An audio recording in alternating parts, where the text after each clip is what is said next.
ఇది బట్టి గారు పెట్టిన డాక్యుమెంట్. ఈ డాక్యుమెంట్ నుంచి ముందు మాట్లాడతా. 1 by 1 I will show all the documents. ఇందులో FRBM లోన్స్ 3,89,673. బీఆర్ఎస్ ప్రభుత్వం రాకముందే 72,000 కోట్ల రూపాయలు ఉన్నాయని చెప్పి చూపించారు. ఇలా ఎంత తెలివిగా చూపించిందంటే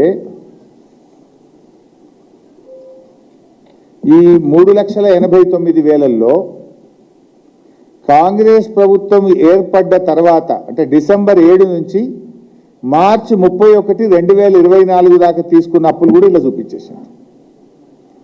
డిసెంబర్ 7కు కాంగ్రెస్ ప్రభుత్వం మార్చి 23న ఏర్పడ్డది. ఈ 3,89,000లో కాంగ్రెస్ ప్రభుత్వం ఏర్పడ్డ తర్వాత చేసిన అప్పు అంటే ఆ 3 నెలల 23 రోజుల అప్పు కూడా ఇలా కలిపారు. దానికి డాక్యుమెంట్ చూపిస్తా. RBI రిపోర్ట్ పెట్టు బాబు. This is the RBI report. ఇది reserve bank of India website నుంచి వచ్చిన రిపోర్ట్. ఇది దీంట్లో మీరు చూస్తే డిసెంబర్ 12 500 కోట్లు, డిసెంబర్ 19 900 కోట్లు, జనవరి 16 1000, జనవరి 16 మరో 1000, జనవరి 23 1000. ఇట్లా మొత్తం మీరు లాస్ట్ మార్చ్ 26 2024 వరకు కాంగ్రెస్ ప్రభుత్వ హయాంలో కొత్తగా వచ్చిన కాంగ్రెస్ ప్రభుత్వం చేసిన అప్పు 15,118 కోట్లు. ఈ 15,118 కూడా బీఆర్ఎస్ ఖాతాలు జమ చేసింది.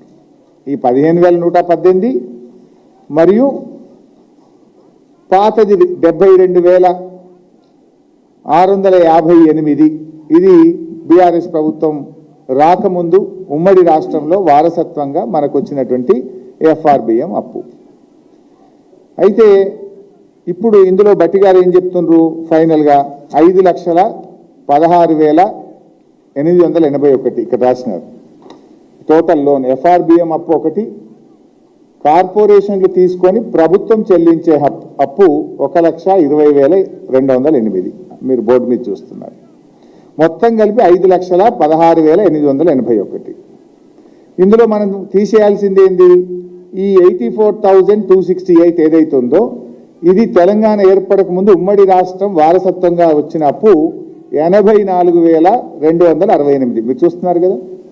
ఈ 5,16,881 నుంచి ఈ 84,268 తీసేయాలి. ప్లస్ నేను ఒక అప్పు మా దాంతో కలిపిందని చెప్పిన ఏది 15,118. 15,118 ప్లస్ 84,268 కలిపితే ఎంత అవుతుంది? 99,386. ఈ 99,386ను 5,56,000కి తీసేస్తే ఎంత? 4,17,495 కోట్లు. This is the loan BRS హయాంలో రాష్ట్ర ప్రభుత్వ ఖజానా నుంచి తిరిగి చెల్లించవలసిన అప్పు 4,17,495. ఈ 4,17,000 అనే దాన్ని ఇప్పటికి నేను 40 సార్లు అసెంబ్లీలో చెప్పినా, బయట చెప్పినా, టీవీ డిబేట్లో చెప్పినా, మళ్ళీ ఈరోజు చెప్తున్నది కూడా నిన్న బట్టి గారు చూపించిన కాగితం నుంచే చెప్తా ఉన్నా.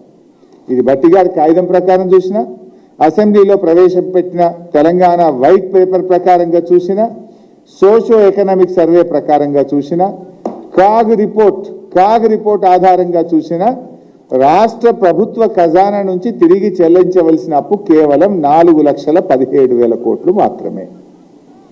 సరే, ఇప్పుడు ఏం చేస్తున్నారు మరి వీళ్ళు? ఏదో చేసి అప్పులు ఎక్కువ చూపించాలి, తప్పించుకోవాలి, 6 గ్యారెంటీలు ఎగబెట్టాలనేటువంటి ఒక కుట్ర. ఏం ప్రయత్నం? 8,21,000 కోట్లు అని చెప్తున్నారు. నేను కూడా చెప్తున్నా, అంకెలతో చెప్తున్నా. బహుశా నిన్న ప్రెస్ మీట్ పెట్టిన బట్టి గారు మిత్రులు టీవీలలోనో సెల్ ఫోన్లలోనో నా ప్రెస్ మీట్ చూస్తుంటారు.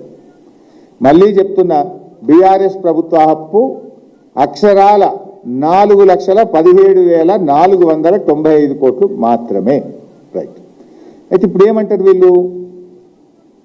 ప్రభుత్వ గ్యారంటీ ఉండి కార్పొరేషన్లే చెల్లించే అప్పులు. ఈ శ్వేతపత్రం, ఇది గవర్నమెంట్ శ్వేతపత్రం. అఫ్ కోర్స్ బట్టి గారి పేపర్లో కూడా అదే ఉంది. బట్టి గారిది కూడా పెట్టినాను. Government guarantee loans which are raised by SPVs and serviced by them. మీరు చూస్తే ఏముంది అందులో? కార్పొరేషన్లు తీసుకున్న అప్పులు, కానీ అవి ప్రభుత్వం చెల్లించదు, కార్పొరేషన్లే చెల్లిస్తాయి. అది ఎంత చూపించారు? 95,000 కోట్ల రూపాయలు చూపించి అది కూడా ఇలా కలుపుతుంది. అందులోనే ఉంది మీనింగ్. ఈ తెలుగులో కూడా ఇది శ్వేతపత్రం, ఇది పేజ్ నెంబర్ 23. ఇందులో ఏం రాశారు? ప్రభుత్వ హామీతో సేకరించబడిన అప్పులు కానీ ఇవి ఆ కార్పొరేషన్లే చెల్లిస్తాయి. ఏంటివి? Civil supplies corporation. ఉదాహరణ, సివిల్ సప్లైస్ కార్పొరేషన్ ఏముంటుంది? వడ్లు కొంటది. వడ్లు ఢిల్లీకి బియ్యం చేసి కేంద్ర ప్రభుత్వాన్ని పెట్టగానే మళ్ళీ అడికెళ్ళి పైసలు వస్తాయి, కట్టుకుంటుంది. అది రాష్ట్ర ప్రభుత్వ ఖజానా అప్పు కాదు, ప్రభుత్వం చెల్లించే అప్పు అంతకంటే కాదు. రైతులకు కేంద్ర ప్రభుత్వం పైసలు ఇచ్చేదాకా వడ్లకు పైసలు ఆపలేం కనుక తాత్కాలికంగా బ్యాంకు నుంచి తెచ్చుకుంటాం, రైతులకు 2 రోజుల్లో ఇస్తాం. బియ్యం చేసి కేంద్ర ప్రభుత్వానికి పెట్టంగానే కేంద్ర ప్రభుత్వం పైసలు ఇస్తుంది, ఆ పైసలకు సివిల్ సప్లైస్ కార్పొరేషన్ బ్యాంకు కట్టుకుంటుంది. అందుకే ఇందులో ఏమన్నారు? కార్పొరేషన్లు తీసుకున్న అప్పు కానీ కార్పొరేషన్లే చెల్లిస్తాయి.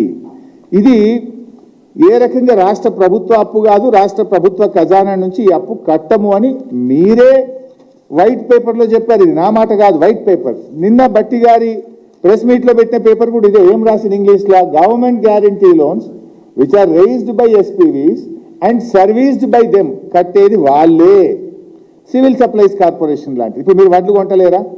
మీరు వడ్లు కొంటే ఇప్పుడు బ్యాంకులో అప్పు తెచ్చింది కదా, అది రాష్ట్ర ప్రభుత్వం అప్పు ఎట్లయితుంది? బియ్యం పెట్టినాక కేంద్ర ప్రభుత్వం పైసలు ఇస్తుంది, కార్పొరేషన్ బ్యాంకు కట్టుకుంటుంది. సో ఇలాంటివి ఇట్లే ఇందులో మార్క్ఫెడ్ కానీ ఇలా కొన్ని జిహెచ్ఎంసి, అదేవిధంగా ఇండస్ట్రియల్ ఇన్ఫ్రాస్ట్రక్చర్ కార్పొరేషన్, టీజీఐసి. ఉదాహరణ టీజీఐసి తీసుకోండి. టీజీఐసి ఎంతో కొంత తీసుకుంది, 1000 కోట్లు ఎంతో తీసుకుంది. మనం అక్కడ 14,000 ఎకరాలు భూసేకరణ చేసినాం. డబ్బులు రైతులకు కొంత గవర్నమెంట్ ఇచ్చింది, కొంత ఒక 1000 కోట్లు లోన్ తీసుకున్నారు.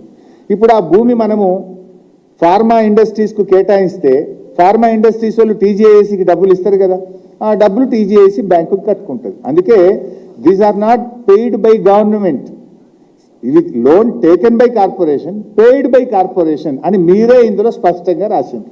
ఇది నీకు తెలిసి బట్టి కాదు, కానీ ఏదో ఎక్కి చూపియాలి, ఎక్కువ చూపియాలి, గ్యారంటీల నుంచి తప్పించుకోవాలని చేసేటువంటి ఒక ప్రయత్నం. ఇంకా రెండవది, ఇందులో ఇంకో పాయింట్ ఏం రాసిండ్రు? Not guaranteed by government, not paid by the government. Not guaranteed loans which are paid by corporation. అంటే ప్రభుత్వం గ్యారంటీ ఇవ్వలేదు, ప్రభుత్వం కట్టదు. ఎంత అది? 59,000 కోట్లు ఉంది. దీన్ని కూడా తెచ్చి ఇది ప్రభుత్వ అప్పు అని లెక్కలు పెంచే ప్రయత్నం చేసిండ్రు. ఇవేంటి? ఉదాహరణకు GHMC, SPDCL, Singareni collieries, NPDCL, housing board, ఇట్లాంటివి ఉన్నాయి. ఇవి హౌసింగ్ బోర్డు భూములు వాళ్ళు లేఅవుట్లు చేయడానికి తెచ్చుకుంటారు, లేఅవుట్లు చేసినాక కట్టుకుంటారు. సింగరేణి కాలరీస్ అప్పు తెచ్చుకుంటుంది, మళ్ళీ తనకు బొగ్గు అమ్మినప్పుడు ఆదాయం వచ్చినప్పుడు కట్టుకుంటుంది. ఇవి రాష్ట్ర ప్రభుత్వం గ్యారంటీ లేదు, రాష్ట్ర ప్రభుత్వం కట్టదు. ఈ 59,000 కోట్లు కూడా ఇంట్లో కలిపితే ఎట్లా కరెక్ట్ అవుతుంది?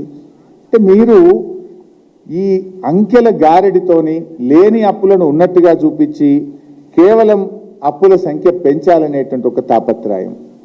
ఇది మరి నేనంటున్నా 8,21,000 కోట్లు ఉంటే కాగ్ చెప్పాలి కదా. కాగ్ రిపోర్ట్లు ఎక్కడన్నా ఉందా? నేను